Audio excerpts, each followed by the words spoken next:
Hello and welcome to the next video of our multiplayer game backend series. So in the previous video, we set up the basic structure. I explained how basically things work and in terms of initial setup.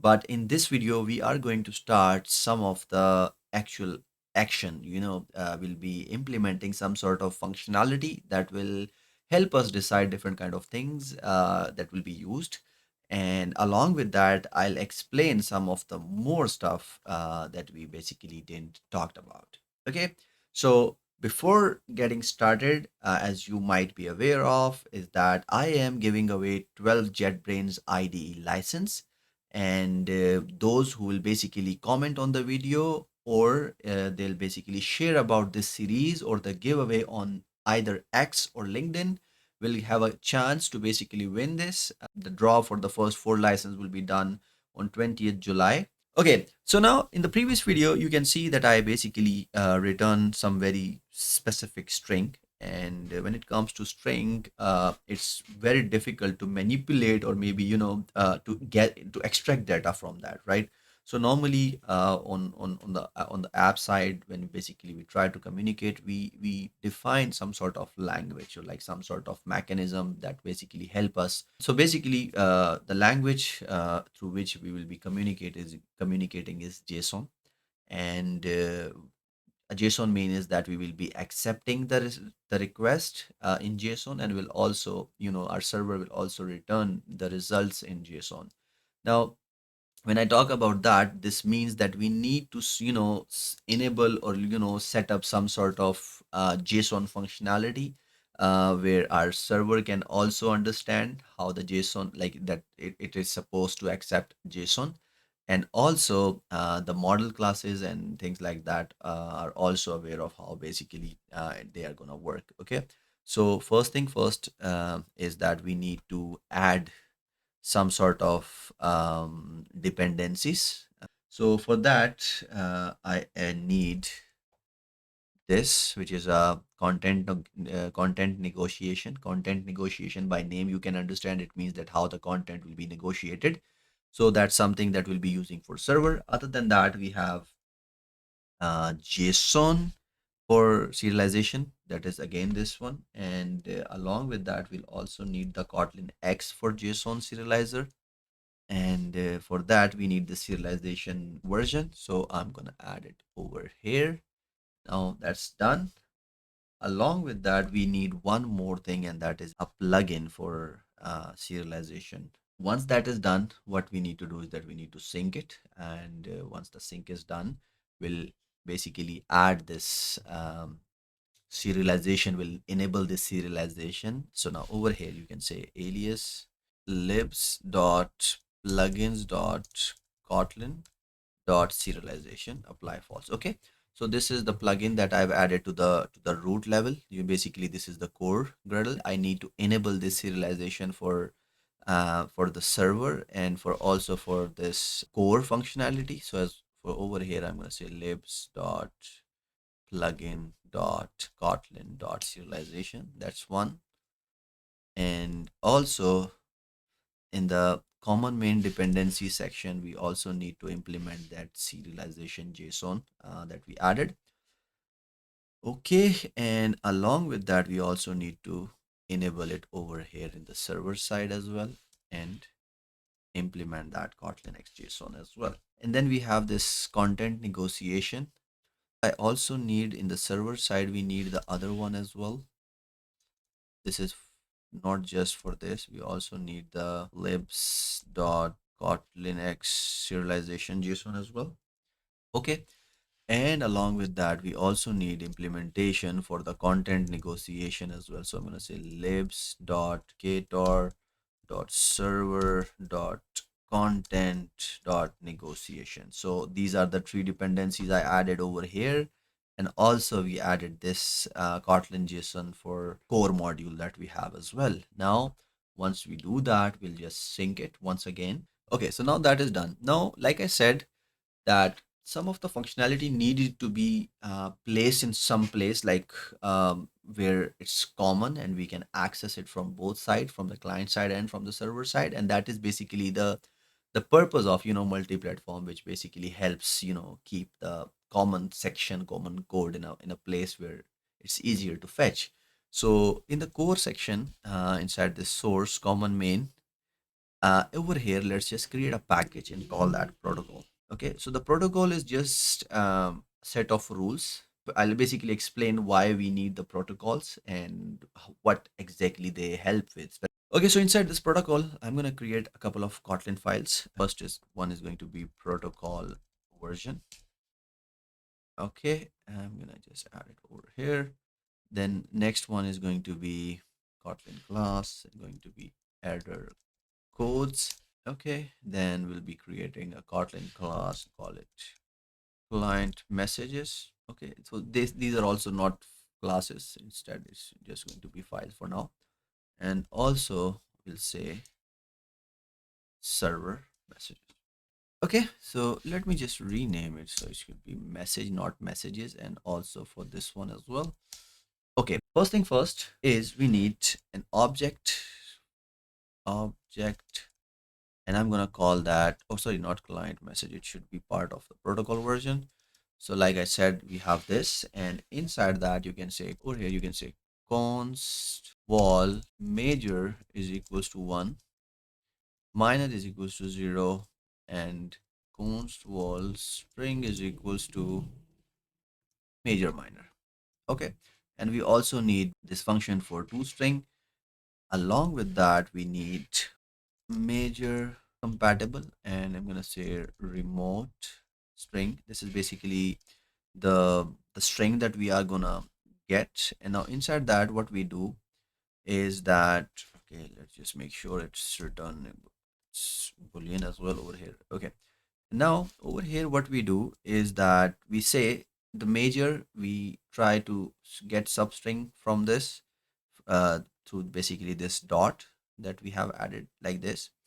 And what it does is that it tries to get something out of it, so the major version that we get, and if the major version is equals to major version, this means it's compatible, and the minor version can be anything.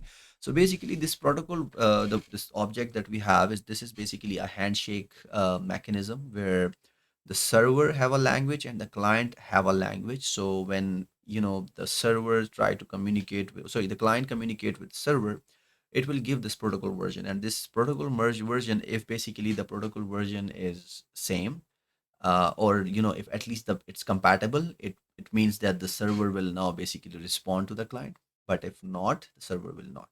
So this basically helps to add features that basically with backward compatibility. So let's say if we have some stuff that's for older version, and we added more feature for the latest version, so basically the server doesn't break for the older version. Second thing is the error codes. So over here, enum class error codes, and over here you can say protocol version mismatch. That's one. Second error could be internal error. For now, we have this. We'll keep on adding more and more and more into this. So don't worry about that. And one more thing that I want to do over here is that I want this specific enum class to be serializable as well. Next step is really interesting, and that is basically the client message. So for client message, I'm going to use serializable. And again, this is going to be sealed interface. I'm going to call it client message. Now inside that client message, I can say wall message ID as a string. This is for whenever a client send a message, it will have an ID along with that. And based on that, what basically we have, what we can do is that we can define different kind of messages for us. For example, some of the basic messages that we'll have, like let's say we want to have a serializable message hello, and you can say hello, this is basically my message. And now I'm gonna say data class hello. Right, now inside this hello, I have message ID, protocol version, the version that I've mentioned, and also the player name. So these are the things that the hello message can contain. Okay, now the next step is basically you can also have another message, not by, but let's call it ping. Along with this, you can also get the client time for which the client has requested the ping. So now these are just messages, and the reason I'm incorporating inside a seal interface is that we know that the server and client will have very specific kind of communication. Like, we know the messages through which the client and server will communicate. It's not something like the user can send anything to the server. It's basically very specific set of rules through which the request and responses will be done. So the request that the user or the client will send, they will be, very specific. So that's why we basically have the sealed interface, and we have very specific messages. And on the same time, when a server receives some sort of message, it will be returning very specific messages, nothing extra and things like that. So that's one of the reason that we are using the sealed interface client message. And pretty similar approach we will do over here for server messages as well. So this is sealed interface that we have, and now inside that we have message ID again, and inside that we have pong. For pong we have, the request that we get. We will be creating one more request that we had, and that is serial name. Let's call it welcome. Okay, so we got this message ID, protocol version, and player name. This is basically just be returning, and then we'll have this as a, and at the same time, let's just do one more thing, and that is a rejection from the server. So serial name rejected. So in term of that, what we do is that we set some sort of string, not string. Instead, this is going to be error codes and message ID.